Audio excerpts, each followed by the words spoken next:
Well, hello, hello. Good day to everyone.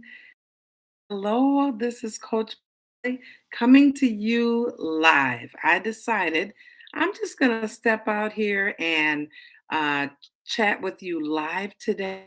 I am really excited about this month because this is Heart Health Month. And I wanted to come on today and talk to you about your heart. And the question is, how is your heart? How's your heart doing? You know, a lot of times we look at our heart health, and I am a nurse by profession. Also, I am a health coach. And one of the things that I find so often is that people don't talk about their health. People don't share. They don't connect with one another about how they're doing. They kind of keep their health issues to themselves. And a lot of times things can really improve and change if you speak up about what's going on. One of the things that I do in my family is I tell my family, if something is going on with you, if you are sick, if you are feeling something, something's going on in your body, let someone know. Because if you let someone know, then we can maybe help you, with whatever it is that you're going through. But a lot of times people don't do that. So today, I just want to take a few minutes and talk about our heart health and the importance of really taking care of yourself.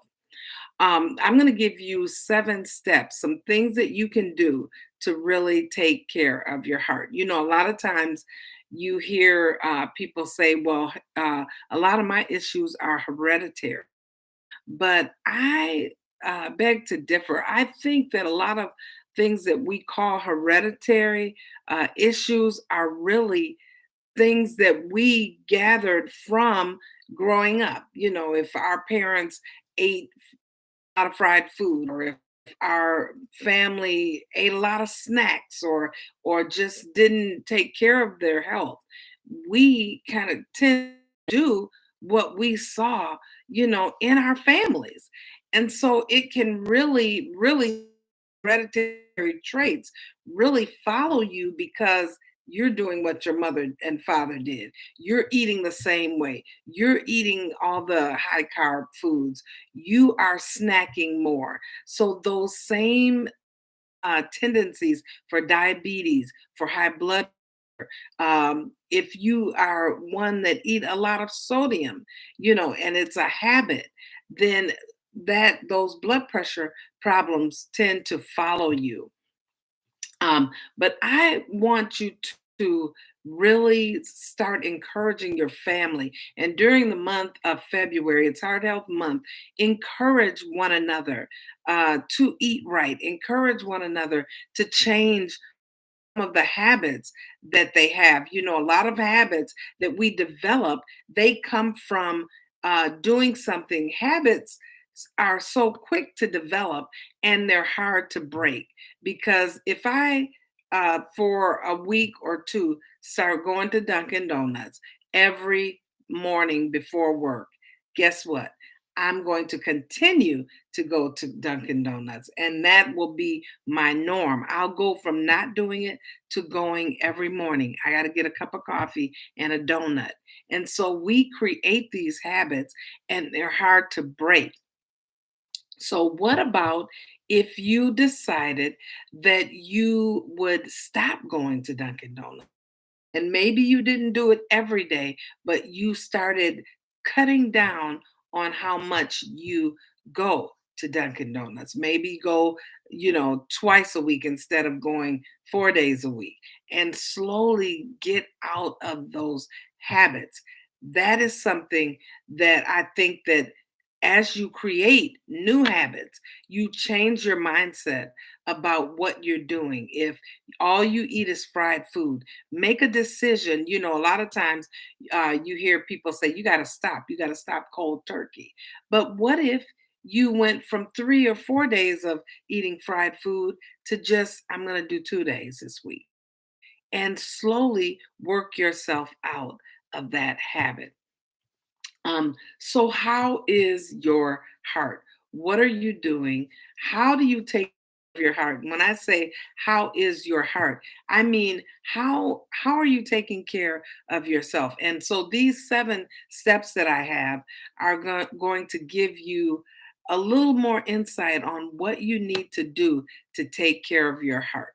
So, one of the things that I would say to do when it comes down to taking care of your heart is number one, no smoking. No smoking. And when you usually go to the doctor, one of the first things they do is they ask, do you smoke? Do you drink? They want to know that. So, no smoking is one of the first things if you want to take care of your heart that you have to do. The second thing is to monitor your blood pressure. Monitor at least once a week. Know what your blood pressure is, because a lot of the damage that is done with our heart is because we don't know. Some people don't even own a blood pressure cuff. And I think that's something that is important that we have in our home is having a blood pressure cuff in the event of an emergency. I did a YouTube video on what about what's in the bag. What are you carrying? What kind of emergency kit do you have? And in that kit, I said to have a blood pressure cuff. So monitoring your blood pressure. They have all kinds of blood pressure cuffs. You can have the kind that go on the arm or it can go on your wrist, but just make it a point of monitoring your blood pressure every week. And if you notice that it's elevated, see your physician. Another thing is managing your weight, keeping your BMI less than 25. I think it should be between 18 and 24.5, somewhere in there, but less than 25. So, really managing your weight. How do you do that? How do you manage your weight? By eating healthy, eating healthy, uh, eating healthy meals, fruits and vegetables, getting more fruit and vegetables in on a regular basis. So, eating more fruits and vegetables, uh, eating healthy fats, eating lean protein, nuts and seeds, whole grains, just eating a healthy diet instead of the processed foods. Now, I share a little bit about what I did in really cutting down on my health issues. My A1C was going up, and I started making some changes. Me and my husband, we went into our cupboards and we did a pantry clean out. And we cleaned out everything in there that was processed. Any processed foods, we removed them from our pantry. Also took away the sweeteners. And that is a big thing, is removing those things that cause you to be hungry. And high carbs will cause you to be more, more want more, because you want to eat.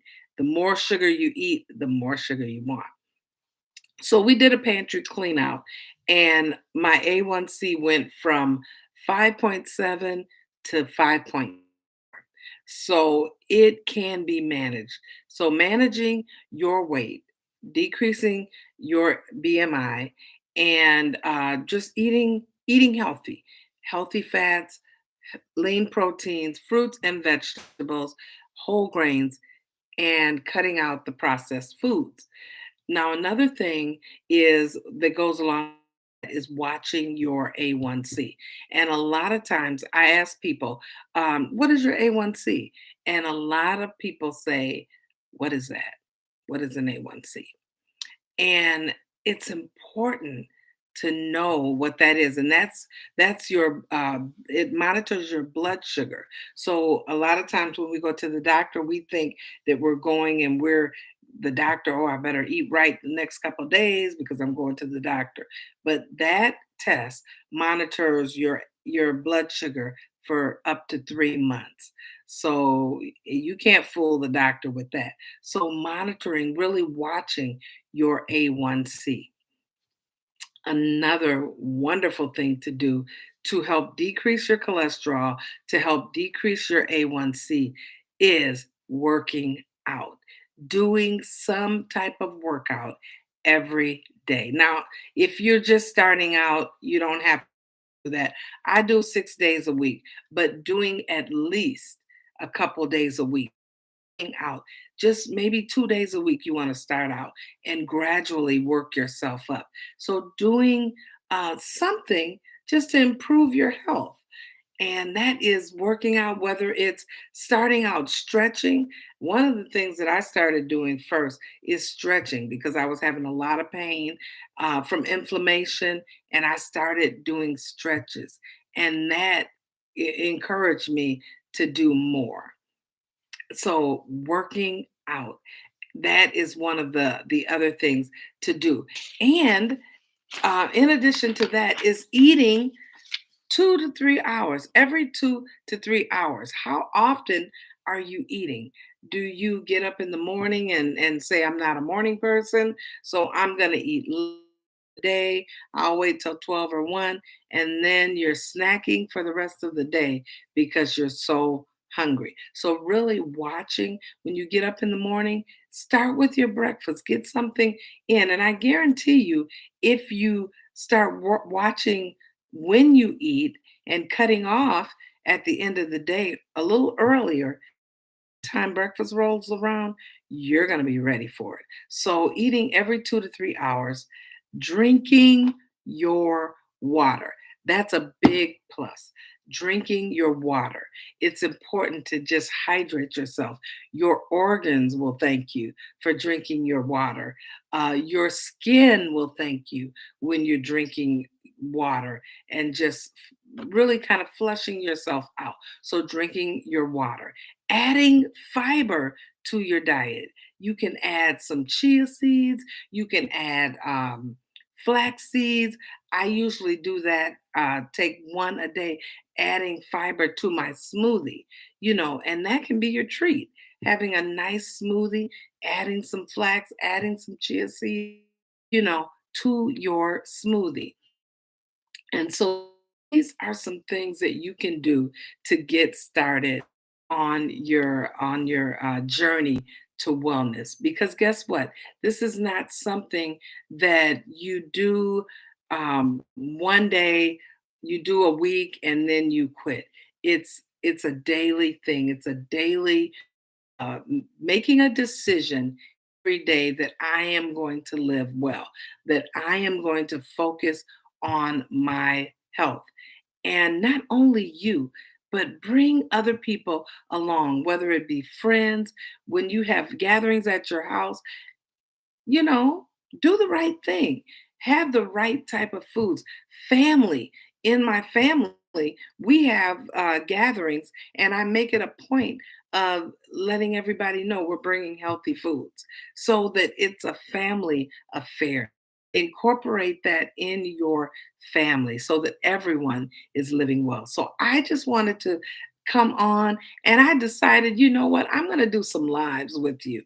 And so I encourage you just to come in, join with if you see me on the replay, like, share, and subscribe if this is your first time with me. So my name again is Coach Brenda Kelly. I'm going to be coming on, and I thank you for stopping in and letting me share with you, encouraging you during the month of February, not just in February, but make it an ongoing thing to really focus in on health.